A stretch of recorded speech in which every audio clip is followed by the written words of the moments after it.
Good morning and welcome to this 9 o'clock session of the Iowa Court of Appeals. We have 3 cases to hear. The first of those is Stephanie Schulte versus the state of Iowa. It's number 250051. For the appellants this morning, we have Molly Parker. And for the appellees, we have Halle Kissell. So thank you all for being here. Counsel, whenever you're ready.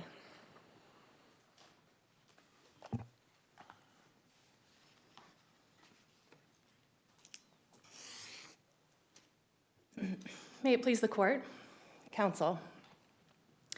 The Iowa Supreme Court has made the jurisdictional requirements for exhausting administrative remedies under the Iowa Tort Claims Act clear.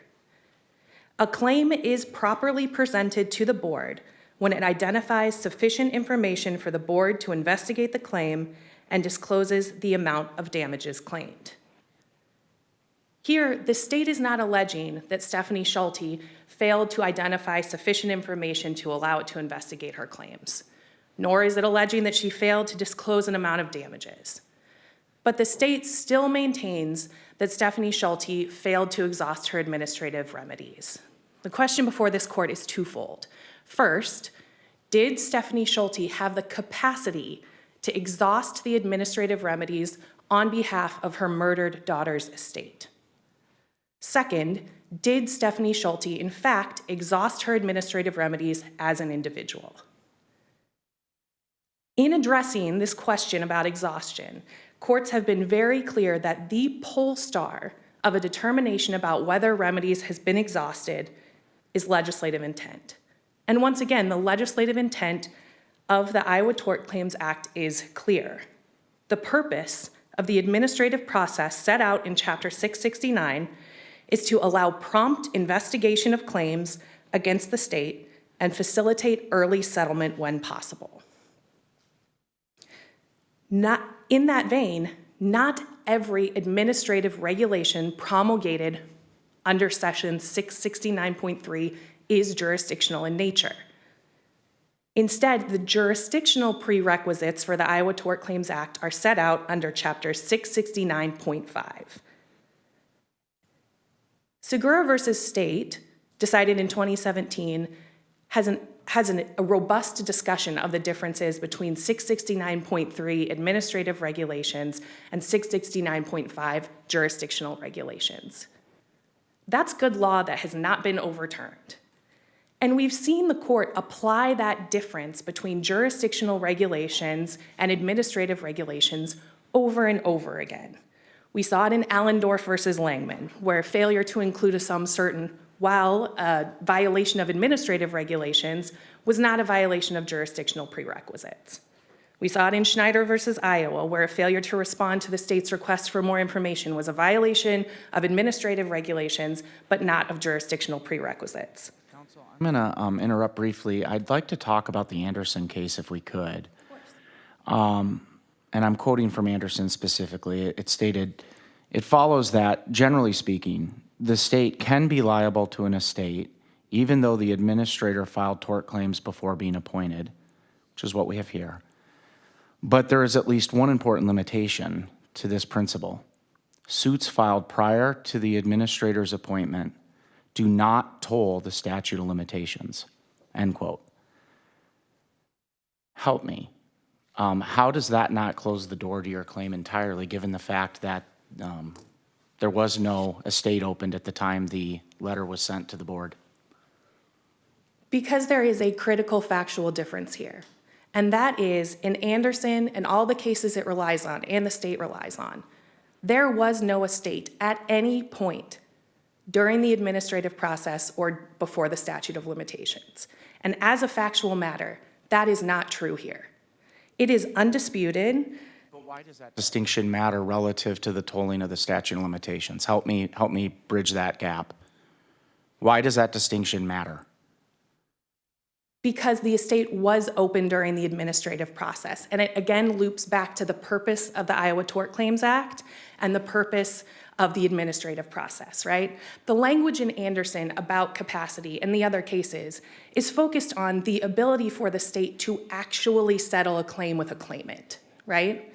Here, the state could have done that. Instead of being in a position where there was no previous estate to relate back to, there was an estate open. How does section 633.489 affect your argument on that point? The last phrase of that statute says a claim that's barred, when you're reopening an estate, a claim that's barred can in no event be asserted in reopened administration. So this claim was barred when the estate was reopened, right, by the statute of limitations? If you disregard the fact that the estate had been open before, in looking at the timeline of events, you're right. I mean, I can't tell the court that the estate was reopened within the 2-year statute of limitations from the time of Lorena's murder. So that much is very clear. What Stephanie Schulte relies on is that this is a factually distinct and brand new pattern of facts that no court has addressed. And if we are true to the fact that the point of the Tort Claims Act is to allow prompt investigation and settlement, this is an importantly different fact pattern because Stephanie Schulte did have capacity to settle those claims. She had it during the administrative process when her first claim form was open, and that claim form was still pending when the second one was filed. The state knew everything it needed to know to settle, and they had the ability to settle with the appropriate claimant. And so while piecing together this timeline of events feels perhaps similar to some of the cases cited in Anderson, might feel similar to Voss, it really is importantly different. Because if we're focused on the state's ability to do its statutory obligation to investigate and try to settle appropriate claims, it had everything it needed to do that. The records show why the estate was inadvertently closed in this case. I apologize, I didn't mean to interrupt you, Judge. I needed, thank you.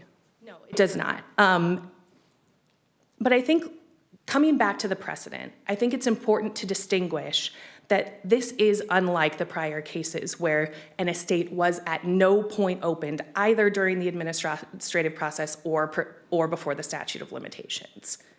The estate was open. It was open for over a year during the administrative process, and it's open again now. In that vein, there's no question that she had the capacity to file this lawsuit, right? A lot of the cases the state relies on are about the capacity to file a lawsuit.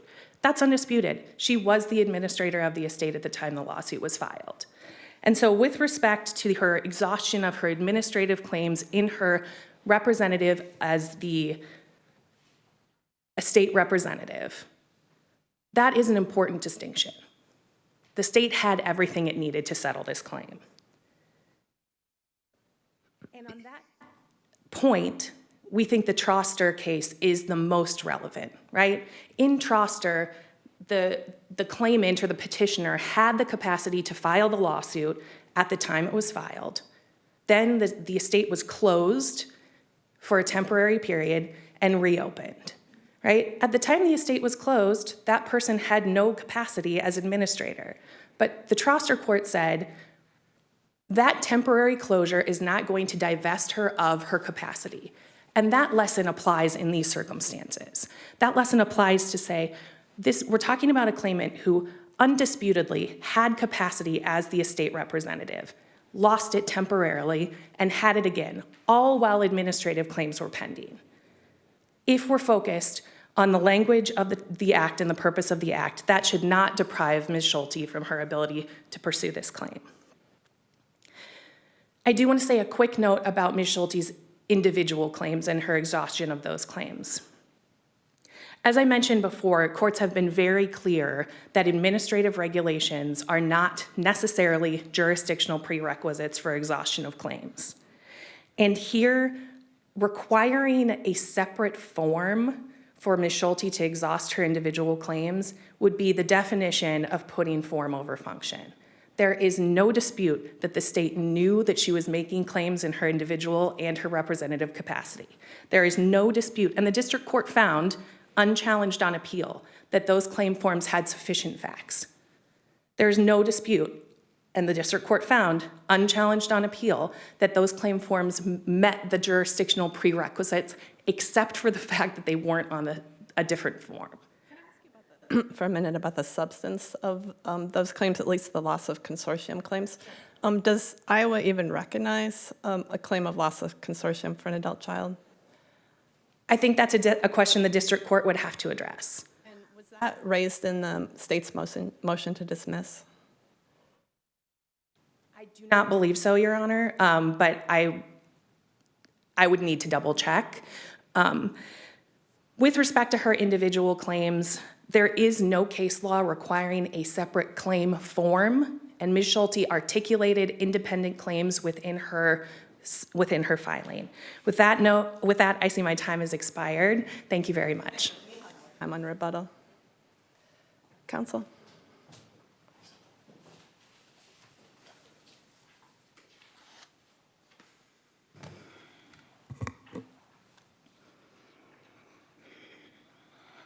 May it please the court, counsel. My name is Hallie Kissell, and I represent the Appellee, the state of Iowa.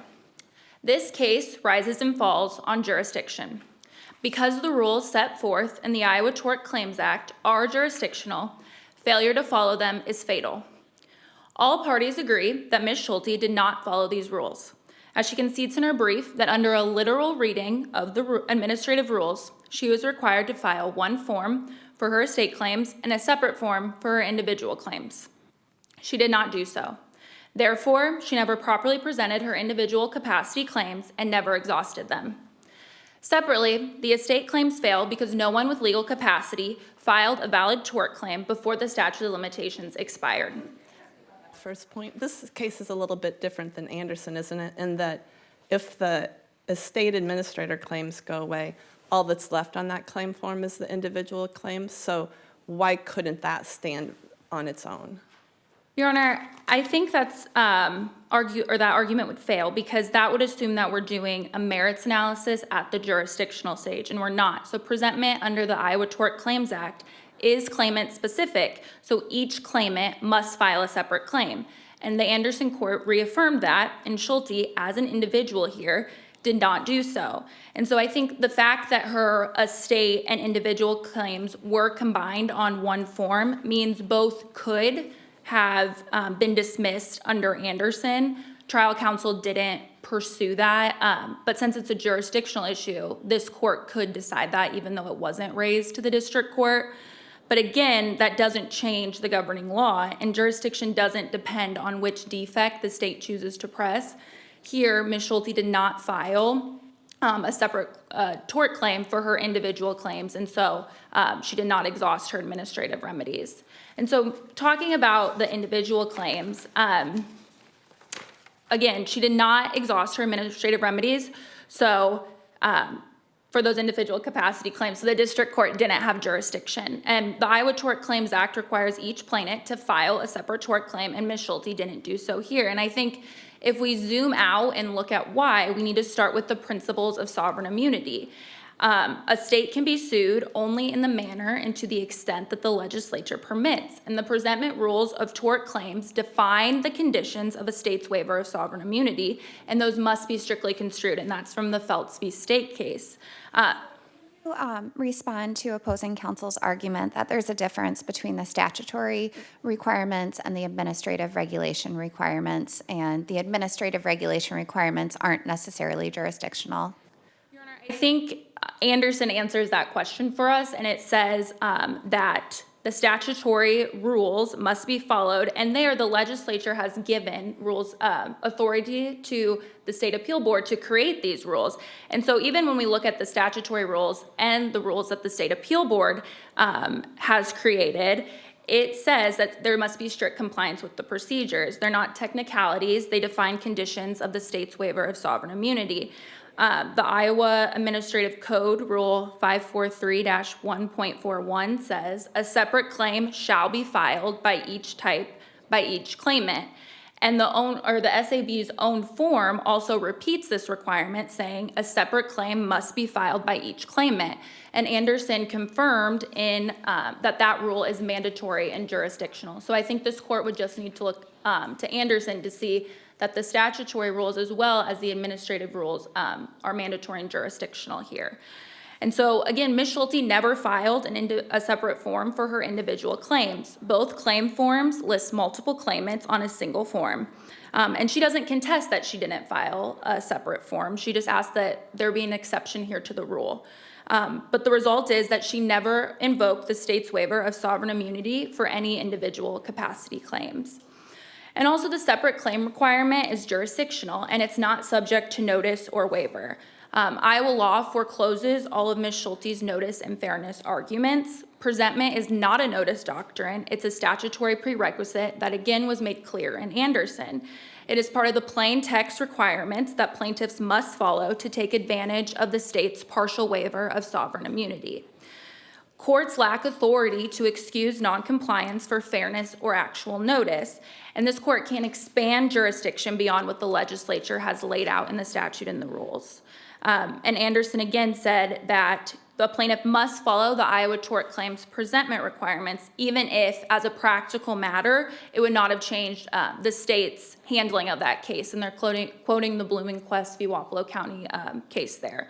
So the case law tells us that the question is not whether the state understood that Ms. Schulte had individual claims, but whether she filed a separate tort claim in the form and manner prescribed by the law. And here she did not do so.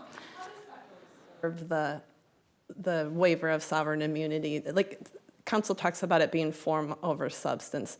How is it really not that? Like if we had a member of the public and we're trying to say like, well, you didn't use two separate forms here. Like as a practical matter, why are we going this direction?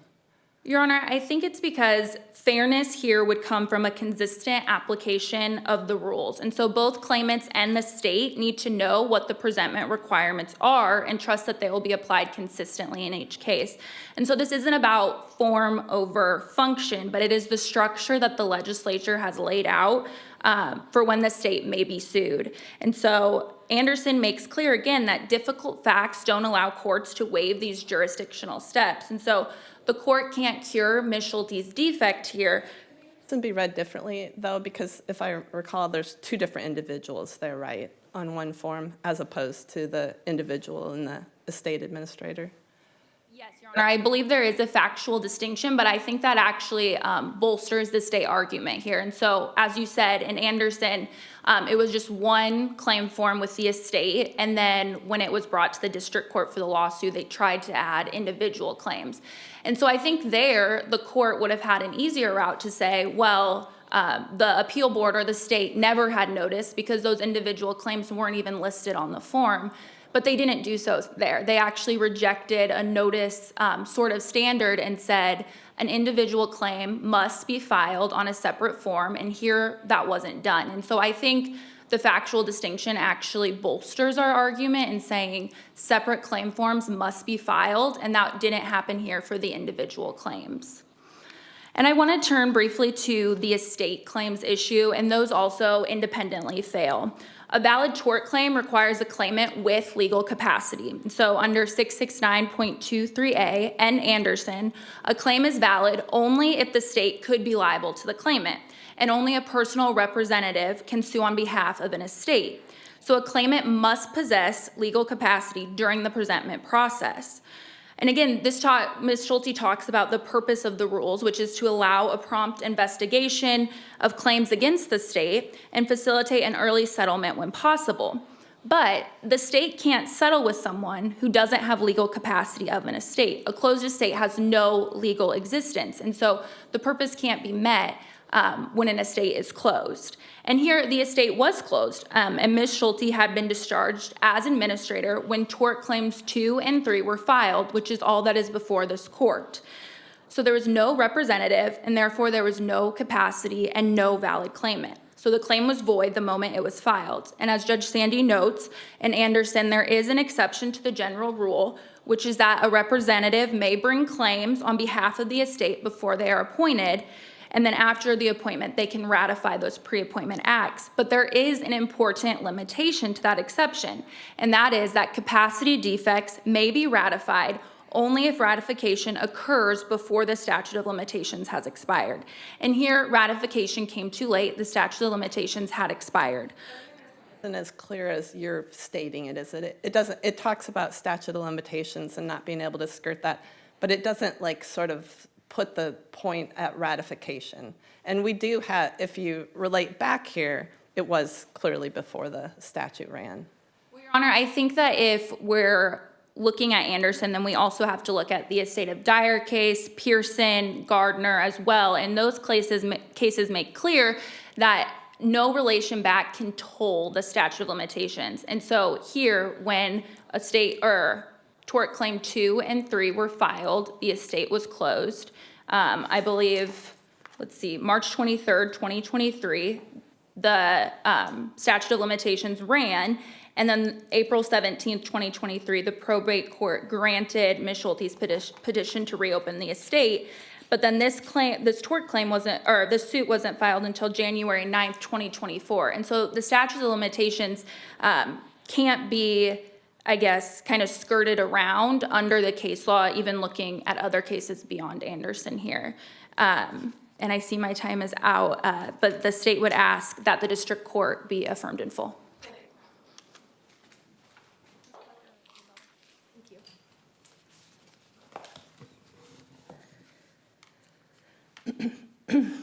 May it please the court. Counsel. Anderson respectfully does not address the questions posed in this litigation squarely. As an initial matter with respect to the individual claims, Anderson is very clear. The claimants there did not even attempt to make an individual claim on their tort form. That's an entirely different world than we're in here. Here, it's undisputed that Stephanie Schulte made claims listed as administrator and individual capacity. The Anderson claimants did no such thing. Anderson is not on point on that issue. Furthermore, the state's emphasis on Anderson as opening up the administrative requirements to be jurisdictional is flatly wrong. Segura is very clear. Promulgated administrative rules under 669.3 are not the same as jurisdictional requirements under 669.5. And if we're talking about the requirement to file a separate claim form, that requirement is wholly absent from both the form itself and the statute. The statute requires filing a separate claim, and it defines claim as a cause of action against the state. Nowhere on the form does it say you must submit this form separately for each claimant. Nowhere in the statute does it say you must submit a separate pile of paperwork for each claimant. The statute requires that you submit separate claims, and Stephanie did that. She listed the claims separately. She broke out her wrongful death claims from her IIED claims and her loss of consortium claims. Those things are important.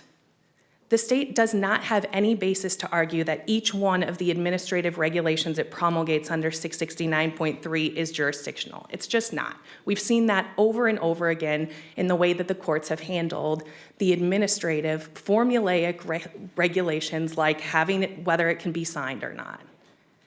And the state's reliance on Bloomquist, I would just note, if anything, Bloomquist is a case where a mother did not exhaust administrative remedies because she did not include her children's loss of consortium claims.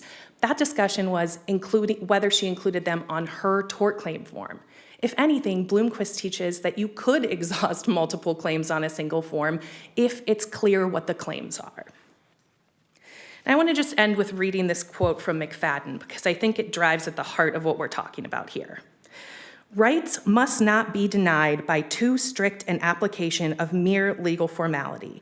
The sword of justice is not often made more keen by the whetstone of technicality, and a right secured by too rigid means may harden into a wrong.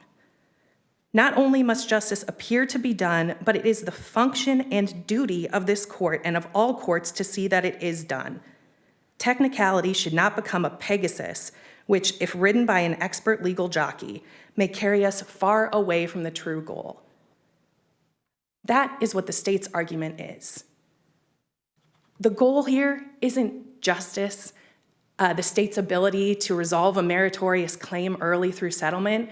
The state's argument is that this court should turn the Iowa Tort Claims Act into the enforcement of a checklist. And that is the definition of a nettlesome hurdle, the exact thing that courts have warned time and time again. The Tort Claims Act should not just be a burden for claimants to trip over. But that's exactly what the state is asking this court to do. That's contrary to the case law, it's contrary to the statute, it's contrary to this court's well-established precedent. If we are at all serious about legislative intent being the pole star of our interpretation of this statute, the administrative regulations cannot be jurisdictional. And if they are, then we are no longer using legislative intent or purpose as the pole star. For those reasons, Ms. Schulte respectfully requests that this court reverse, find that she exhausted her administrative remedies, and remand to the district court for further proceedings. Thank you. Thank you to both counsel for your really helpful, effective arguments today. A written decision will be forthcoming as quickly as we can, and we will consider this case submitted. Thank you.